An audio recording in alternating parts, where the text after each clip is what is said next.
Welcome to Ask the Professor. I'm your host, Ron Tulley, Dean for the College of Arts, Humanities, and Social Sciences here at the University of Findlay.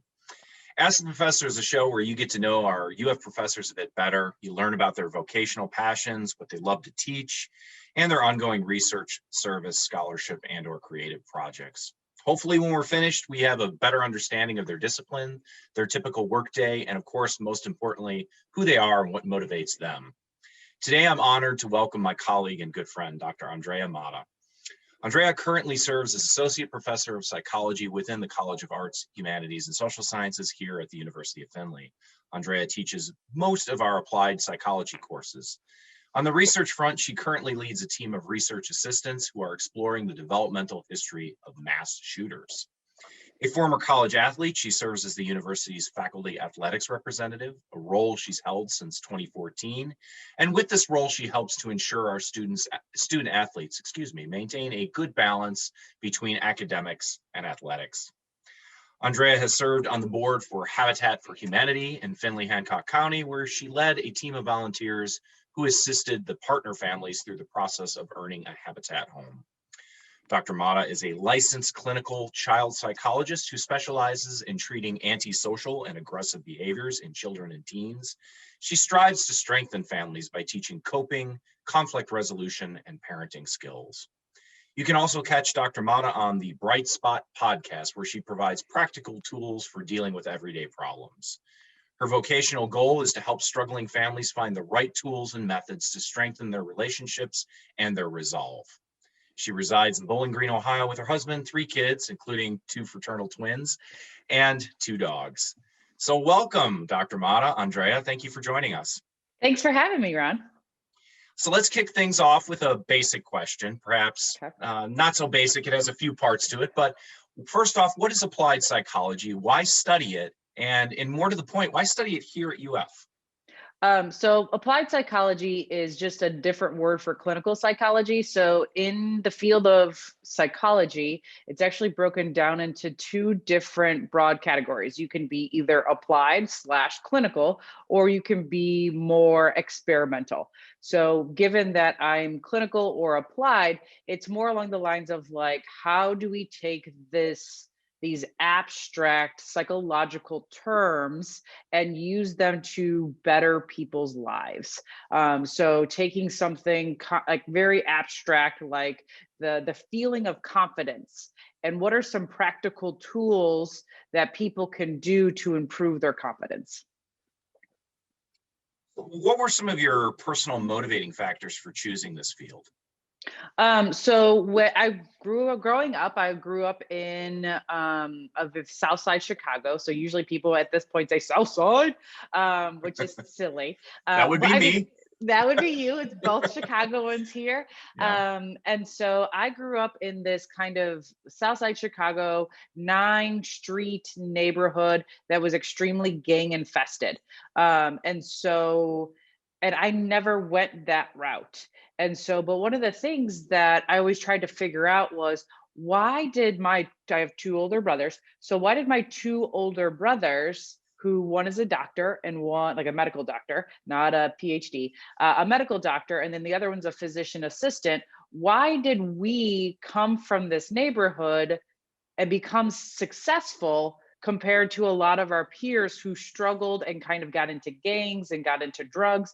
And so I wanted to better understand what was it about me and my brothers and our family dynamic that allowed us to succeed where other peers who are coming from the same location didn't have that social support that we had. Okay, so switching gears a bit, personal motivations obviously differ from student to student, and we have very specific tracks into our psychology program here. I'm thinking folks that may want to be occupational therapists, for example, often choose psychology as a preferred major. But where do you see the field going in maybe the next 10 to 20 years in terms of jobs, in terms of advances being made?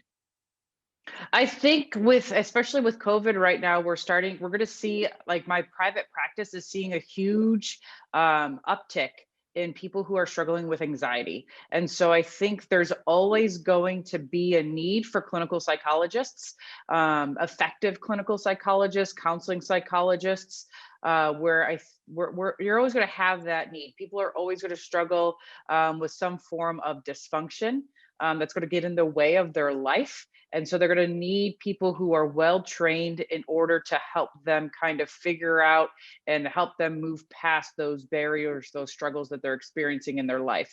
And another kind of within the applied psych field, another kind of growing field is applied sports psychology, or just sports psychology in general. So we're starting to see how this how younger and younger kids are needing sports psychology concepts in order to improve their performance, but not just within sports.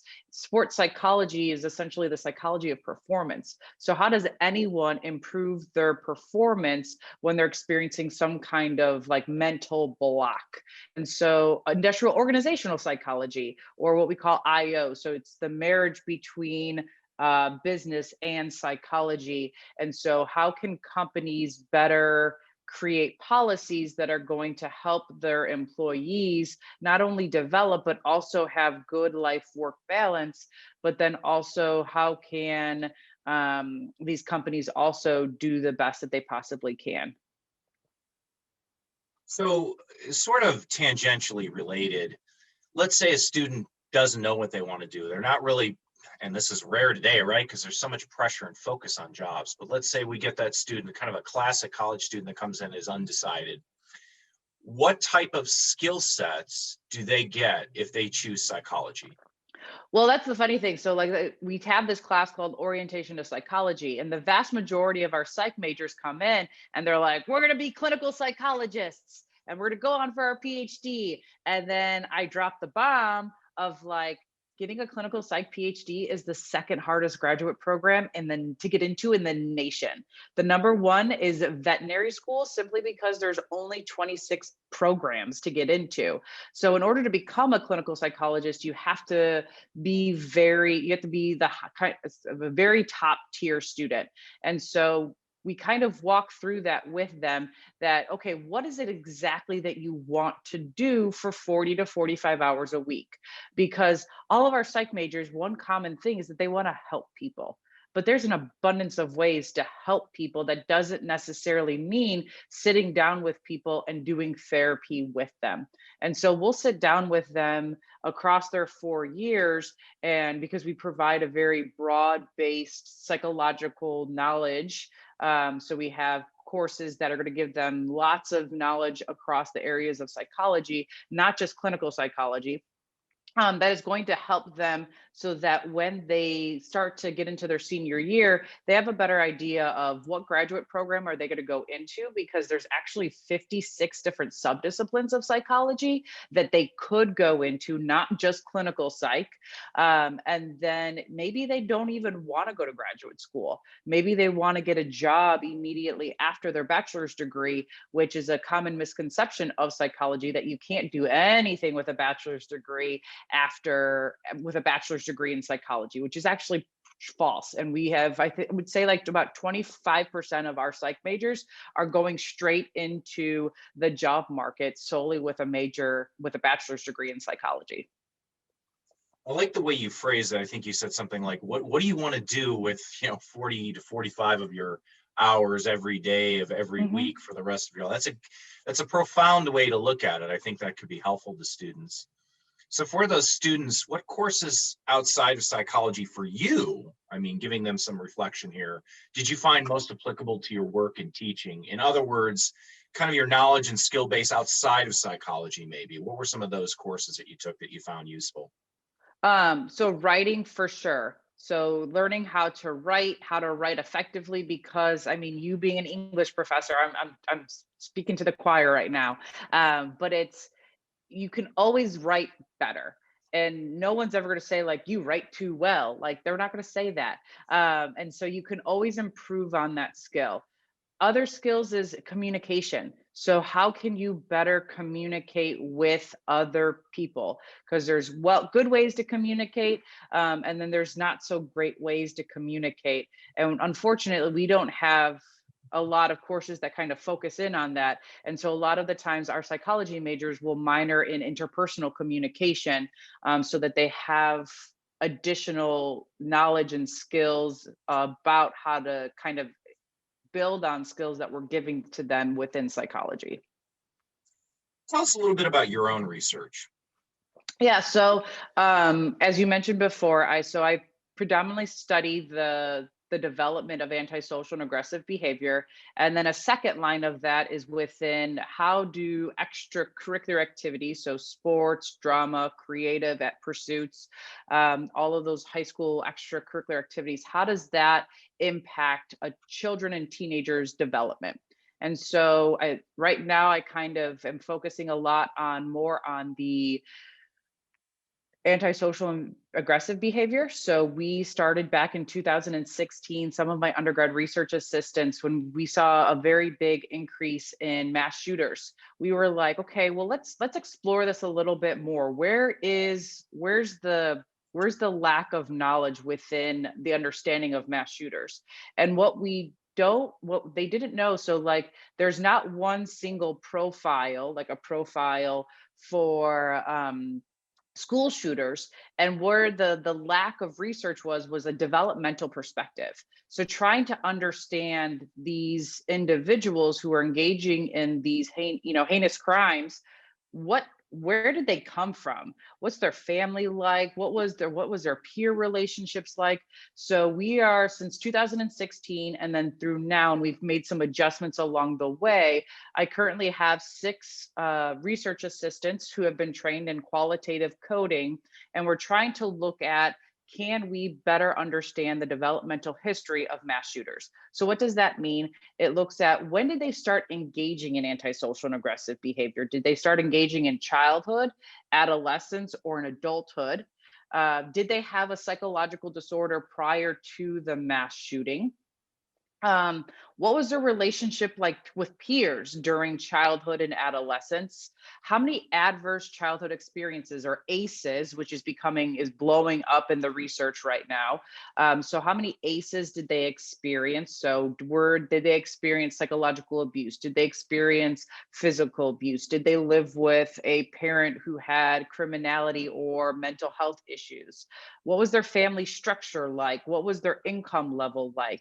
And how many stressful life events did they have in the last year? So we've gathered as much information that we possibly can, that it's been made public, because we tried to go through the FBI, but FBI is within reason. I mean, understandably so. They keep that information pretty close to the chest. And so we've just gathered as many articles and books that we possibly can on, I think it's up to like 225 mass shooters from 1990 until through today. And the coders go through and they read all of the information on the coders, and then they code these 10 different variables. Tell us about a role model in your life and how they helped you with your personal and professional goals. I think probably the biggest role model I have is my father. So born and raised in Mexico, so San Juan de los Lagos, and he was I think he was third or fourth in line of 13 kids. And so, yeah, and so the second oldest boy. And so when he was 22, he decided, hey, I'm going to leave my home country of Mexico, and I'm going to go to America for better opportunities. And so he came here, and just by fate, he and my mom met. They lived next door to each other in the same neighborhood that I grew up in, and they got married. But my father his work ethic is impeccable, and he's passed that down to us. One of the most profound things that he has ever said to us, and it's one of his dadisms, is that nothing will ever be handed to you, and that you have to work for everything. And so he instilled that in my brothers and myself. And so I still to this day, like, think about, like, Nothing will ever be handed to me. And if I want something, I have to go out and I have to make it happen, because no one's going to hand me and be like, here, Andrea Mata, like, take this, whatever. It's not happening. I have to like kind of decide my own destiny. And I have to kind of take control over my own life. And so just having that mentality that you can make not everything that you want happen, but you can have a pretty big impact on it, influence on it, is probably one of the biggest role models that I've had. So with that in mind then, and I know you to be a person that has a very strong work ethic, I would say the apple hasn't fallen far from the tree, so to speak. What are you most proud of professionally? And what are you most proud of personally? And if they intertwine, that's fine, but yeah. What I'm most proud of professionally, and this is something that my chair, Dr. Robert Postic, actually recently told me, is that, and how did he phrase it? He said something along the lines of, we tell women that they can have everything, and then that they can have a good career, that they can have a good family life, that they can be successful in both. He's like, but a lot of the time, like, women struggle to have everything. He's like, in your case, he's like, you're one of the women who literally has everything. You have success in your profession, you have success in your personal life, you have it kind of together. He's like, so I think that's something that I'm probably most proud of, is that I've been able to kind of professionally achieve everything that I have set out to achieve. And then personally, that I have a high functioning family. I have learned from a very young age, 11 to be exact, that the impact that having a high functioning family has.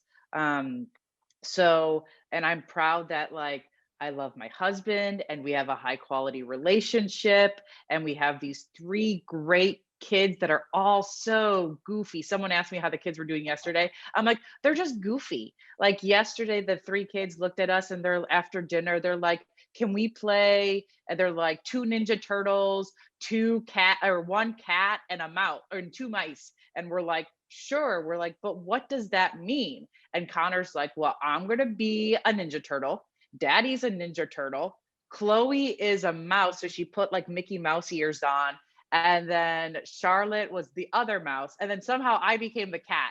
And so it just became like Nice. this thing where for some reason, the cat is the chaser. So I have to chase all four of them around the house. And it's just, all right, whatever. We're going to play this game and we're going to have fun. And just the love that we share. But then also with that, having extended family that is close to. So my parents are actually our full-time daycare. So I see my parents on a regular basis, and my kids have a wonderful relationship with their abuelos. And so that's something that I am personally most proud of, that family comes first above all else. And those are definitely entwined. Mhm. Nice, very nice. So what's a mistake you made as an undergraduate specifically that you learned from? Perhaps something that was, to use the word, cathartic for you. I would think that, so you mentioned earlier that I was a collegiate athlete. So I started off my college playing softball. And so I was a walk-on at a Division 1 school, and I remember the experience was not great. Like our fall ball, it was not a great experience for a variety of reasons. And um I remember like every day I would be like, I don't know, I don't think this is for me. I think I'd much rather focus in on my academics. And so, but after fall ball happened, I was like, okay, I think I'm done. I think I'm gonna focus in on my athletics. But then I always kind of wonder whether or not I could have kind of held out a little bit longer, because then a lot of the reasons why it wasn't a good experience kind of went away into my sophomore year. So had I held out a little bit longer, I think I would have been able to kind of achieve that dream, to be a collegiate softball player for 4 years. But then at the same time, it's like, well, at the same time, like, would I be as successful currently had I stayed in, softball for 4 years? So sometimes it kind of weighs on me, but for the most part, I don't have that many regrets in my life, if any. That's healthy. Yeah. Tell me about the department. Tell me what you like about your colleagues. Tell me about, some research intersections maybe, or teaching, co-teaching opportunities you've had. Yeah, so our department is extremely small. So it's the Department of Behavioral Sciences. So it's political science and psychology. But we only have one political science professor and then five psychology professors. And the five psychology professors, we are very close. We have, and this surprises, this is the funny thing. It surprises the students that we hang out, and that we have them over for, before COVID happened, that we would have, that we have people over at our house. So I remember when Dr. Allison Kiefner Burmeister, so the third most senior person in our department, she earned tenure and promotion last year. I was like, hey, I know your favorite, and it was right before COVID hit. I was like, I know your favorite, food is chicken and dumplings. I'm going to make homemade chicken and dumplings. We're going to have everyone come over to the house, and you guys are going to hang out with the kids. And it was a wonderful experience. And I think I mentioned that in class one day, and they're like, wait, you guys all hang out? And we're like, yes, we all like each other. So like, if y'all try, and we're all like kind of like almost like at that time, like four parents, where the kids try to get, like the students try to get away with some stuff, but with us, they can't get away with anything because we all talk. And so like, we're like, hey, have you noticed this behavior in Sally? Or have you seen this behavior in Joe? And they're like, yeah. And we talk about it. And then we figure out how best to kind of help this student. And so I think that's probably the biggest thing that I love about our department is that we're all like-minded, and we really do have what's in the best interest of our students is in the forefront of everything that we do. Interesting to hear, because I would say the same about my experiences in the English department. I was there. We all knew each other well. We all Mhm. socialized. I think students have a hard time even imagining running into us at the grocery store or something. Oh my God, you're a person. You shop for groceries, you eat?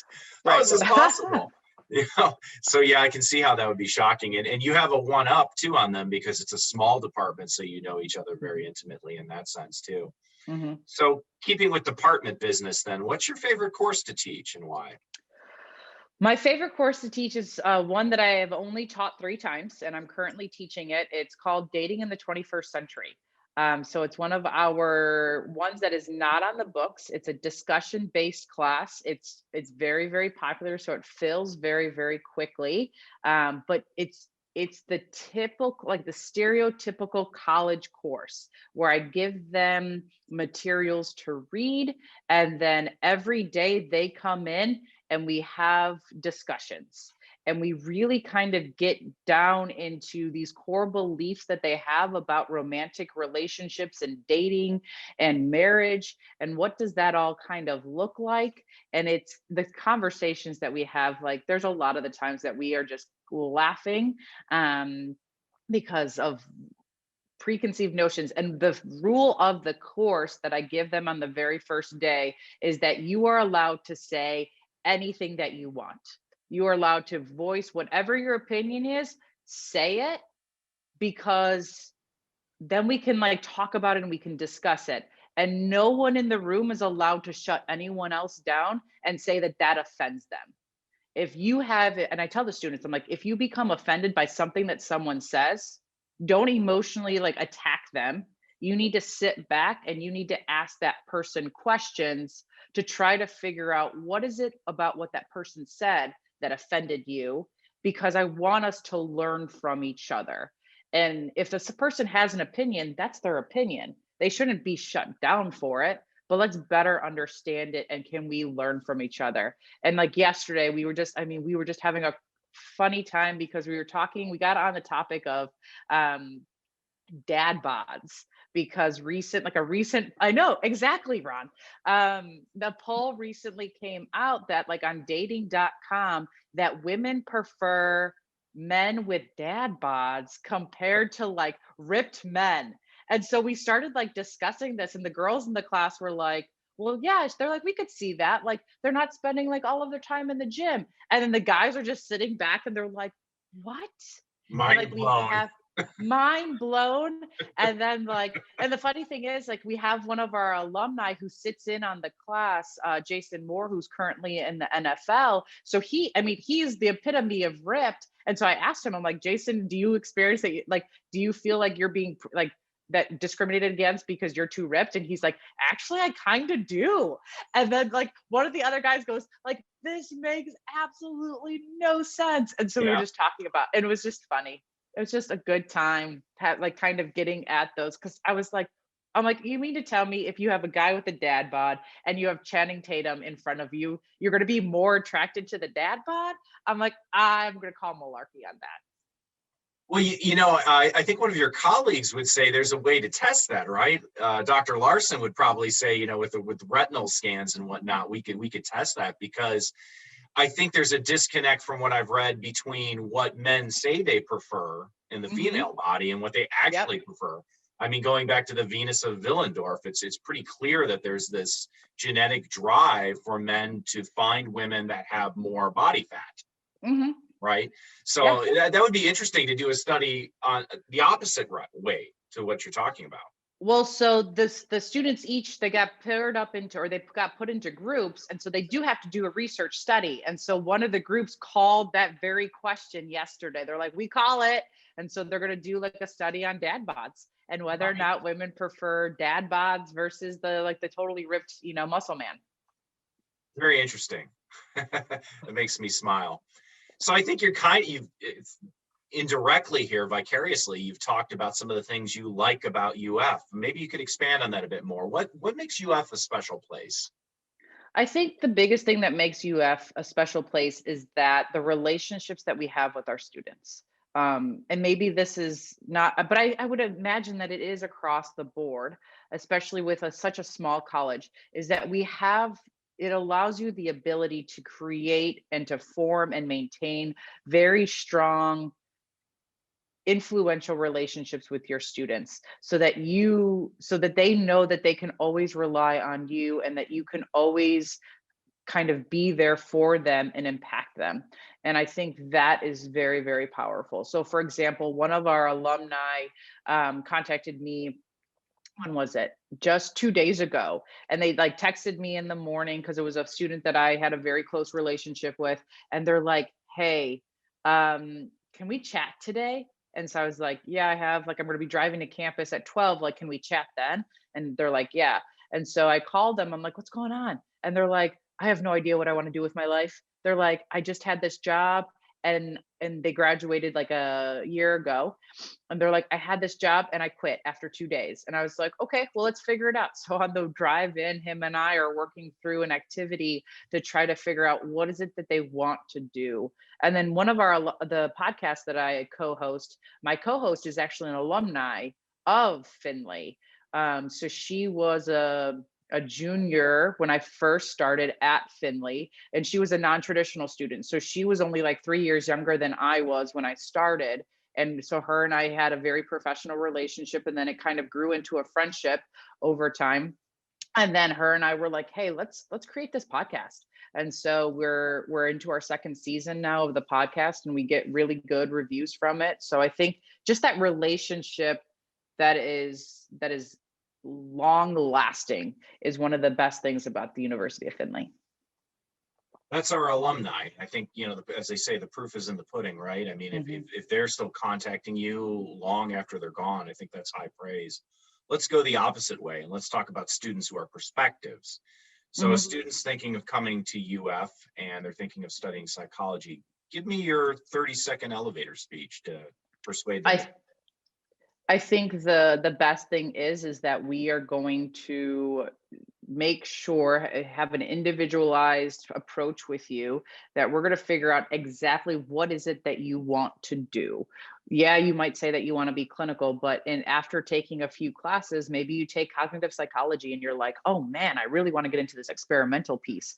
And we are very on board. But I think the other thing is that we are probably the most non-territorial faculty members around.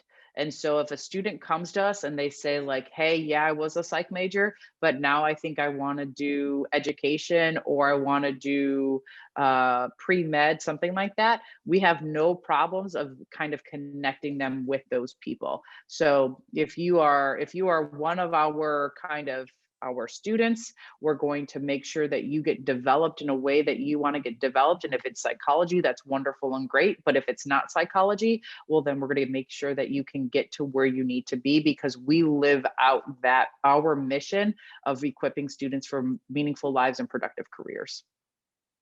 All right, it was a little bit more than 30 seconds, but I'll take All it. right. We've talked about work-life balance, I think, indirectly in our conversation today. Tell me about your hobbies and interests beyond work. I know you have, obviously, you've already told us you have strong family bonds. So when you're not at work, what is Andrea doing? I am probably reading a fiction book. So I tend to read fiction book at night.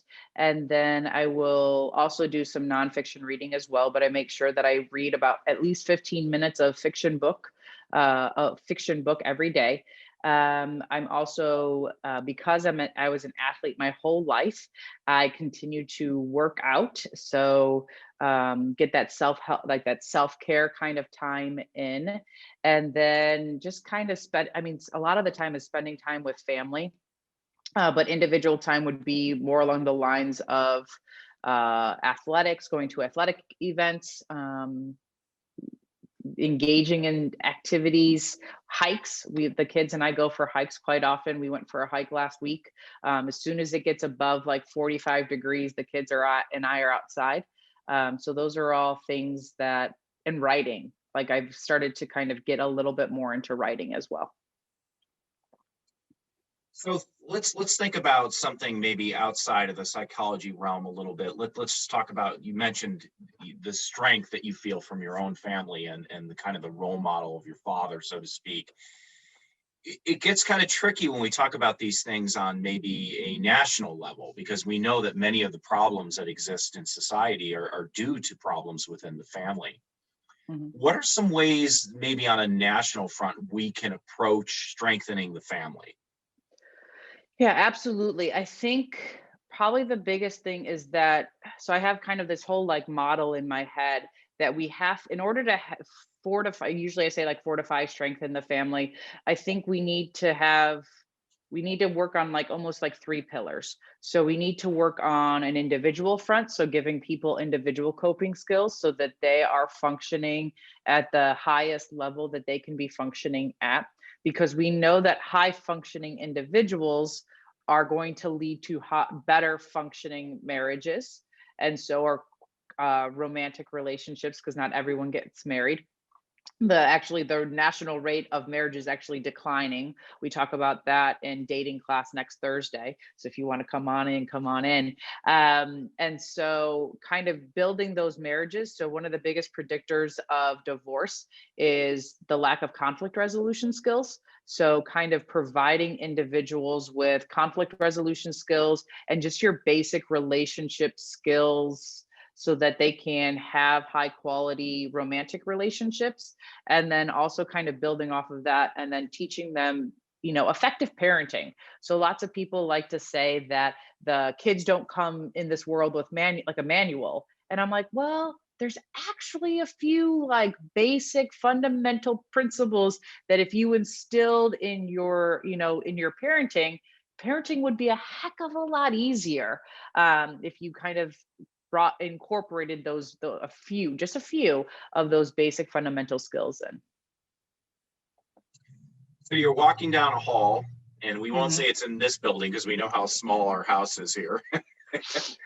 But let's say you're over in CBSL and there's a group of students and they're saying some wonderful things about you. What are they saying? They are saying how much I care for my students and how I will do pretty much anything for them within reason, of course. I won't like rob a bank for them. That's not happening. Uh, but I will bend over backwards, especially if, and like Dr. Larson, so my closest colleague in our department, him and I always have we've kind of come up with like Dr. Mata's like 5 values. And like the first one is like you have to give and then enter a swear word. You have to give, you have to care.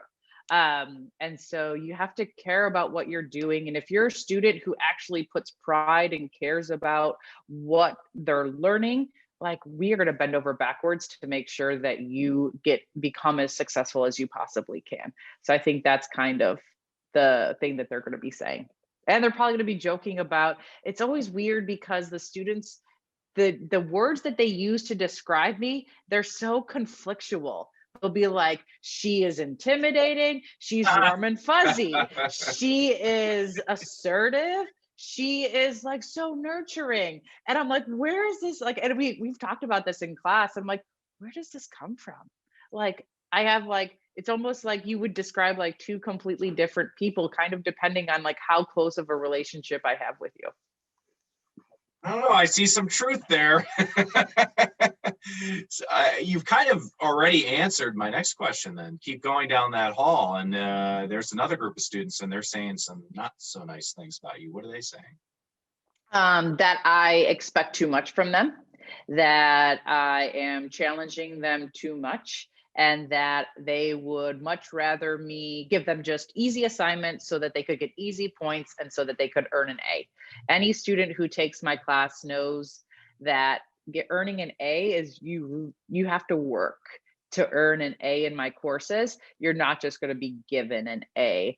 And so I think that's probably what they would be complaining about, is that they actually have to work and they actually have to read. Oh, and they don't like my tests. They really don't like my tests. Like the other day, I gave my applied sports psychology test, and it was 9 pages long because it's not just like multiple choice, they're case studies. So they get 10 case studies, and then they have to answer them and show me what they know. And it turned out like the test itself was like 9 pages long. And they're like, really, Dr. Mata, like 9 pages? And I'm like, yes. And they're like, my hand hurts. And I'm like, you're welcome. What does the next 10 years look like for you? Well, the next 10 years looks like I am going to probably incorporate less time within academia and probably a lot more time kind of having much more hands-on experiences trying to build stronger families across the nation is kind of the goal. So a lot more time doing therapy with families, teaching individuals those individual skills, and couples those conflict resolution skills, and teaching them parenting skills. And then maybe I'll even write a book or 2. That's very ambitious. Mm-hmm. What do you think the next 10 years looks like for your department? For my department, I think there's probably going to be a relatively big shift given that I am kind of exiting out of academia and going more into the private sector, and doing more of the applied clinical such.